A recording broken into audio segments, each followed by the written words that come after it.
গতকাল জালালপুর থেকে একটি ম্যাজিক ট্রাক নম্বর হলো AS11BC1399 গোপন বাক্স বানিয়ে বার্মিজ সুপারি পাচারকে ভেস্তে দিল গুমরা পুলিশ।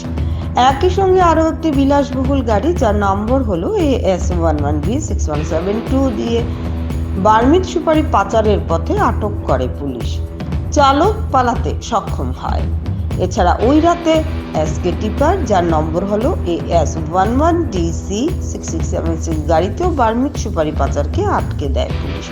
টিপারের চালক আব্দুল কালাম পুলিশের জালে ধরা পড়ে। আশঙ্কা করা যাচ্ছে যে এই সবের ফলে বড় রাঘব বোয়াল পুলিশের জালে ধরা পড়বে বলে অনুমান করা হচ্ছে। Imrul Hossain, Garhbazar report, Assam prime network.